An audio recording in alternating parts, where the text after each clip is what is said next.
So this weird-ass off-season NFL 2020 is going to lead into a weird-ass NFL season 2020. You just wait. And one of the nuts things that's going to happen is, specifically with quarterbacks, again, the most important position in all team sports, is there will be alien abductions, and that could be injury, that could be Rona-related. So teams, frankly, do need to load up on signal callers that they can trust, because if your starter tests positive, boom, quarantine, season could be over. Can they pass 2 tests in 24-hour period? I don't know.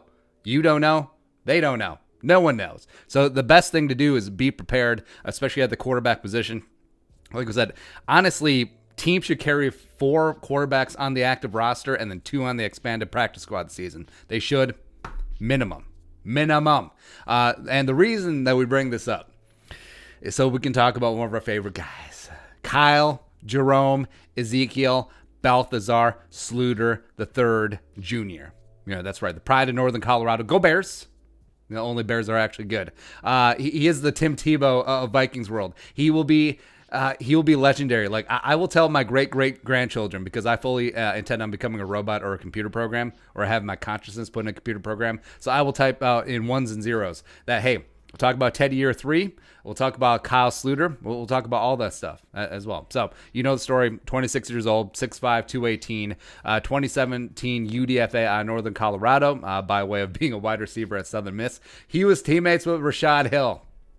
How funny is that? And yes, all the haters and the losers will say, blah, blah, blah, blah. He only did well in the preseason against guys that were working at Lowe's a couple days later, and blah, blah, blah, blah, blah. Yes, fully understand that. But he succeeded in the opportunity that was given to him. That's all I can ask. Like, would you rather have him do? Fail against guys who are working at Lowe's and Home Depot? Would you rather have that? It's like insulting a kid for being good at biking with training wheels on. You're like, well, you can't bike normally yet, can you, bitch? Get out of here. No, it doesn't make any sense. Also, if he's so good, how come he's not on a team? Because remember, the way that Mike Zimmer sent him off and just completely poisoned the Kyle Jerome Ezekiel Sluter well, it was honestly a moment that really besmirched Mike Zimmer and his honor. It really did, because always talking down about how well your backup quarterback was playing in preseason. Like, shouldn't you want your players to play well?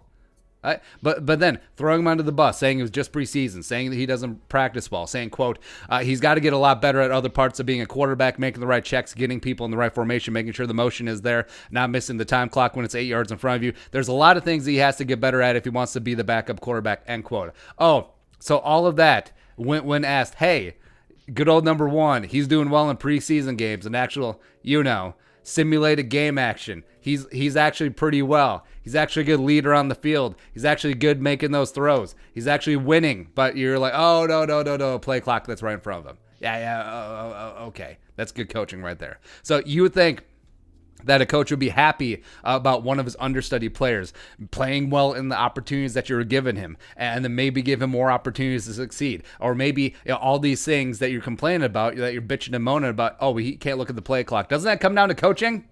Doesn't it? You would think. Not that I'm still bitter about it, but, and then he went to Arizona and Detroit, was never getting the time of day, but Zimmer's comments still hold weight. I mean, if you're a head coach, if you're a decision maker around the league, and you see another NFL-level head coach, you're looking at him like, oh, he's throwing that guy under the bus. Maybe we shouldn't give him the time of day. Maybe we shouldn't give him the practice reps. Maybe our coaches shouldn't invest time and effort into trying to improve him. It's like having a troubled student. Like, if you're a teacher and you have a troubled student coming in from another school, and then all of a sudden you heard that he's a troubled student, I mean, maybe consciously you want to invest some time and effort, but what actually happens? No, you're worried about your tenure, you're worried about your pension, you're like, we'll just pass this kid along to the 5th grade. That's fine. It's fine. Not that I have a jaded view of some.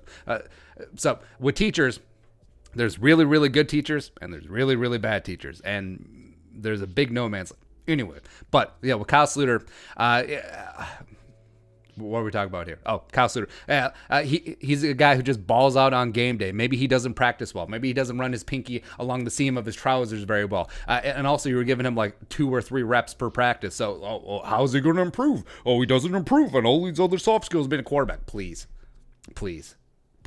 And again, there's something called Thursday All-Americans. Guys who completely play well in practice, but when the lights are on, they crap their pants. Kyle Sluter is the opposite of that. Right? Maybe he doesn't practice well on Wednesday, Thursday, or Friday, but when the lights are on, it is on for number one. Same thing with Tim Tebow. I mean, Tim Tebow was notoriously a terrible practice player, but we can't ignore what he did in 2010. Can we?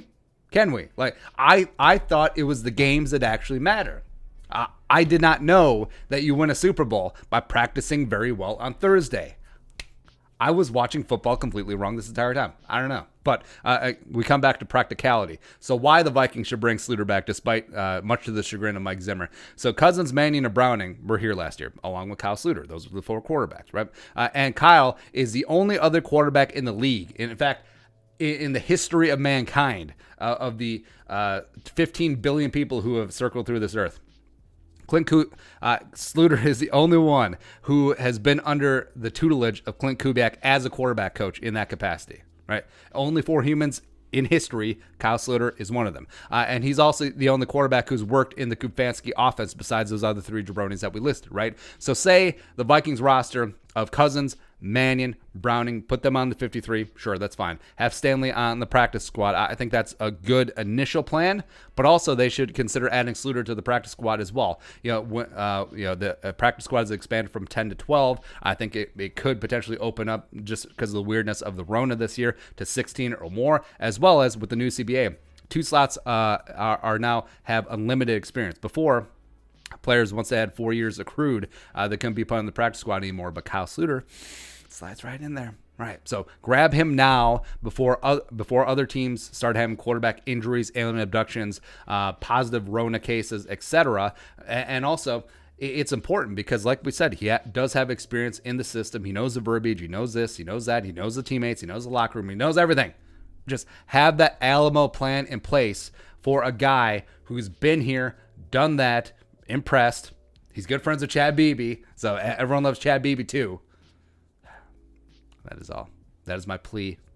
But again, it makes too much sense that they probably won't do it because they want to continue the lie that Kyle Sluter was bad. Your thoughts?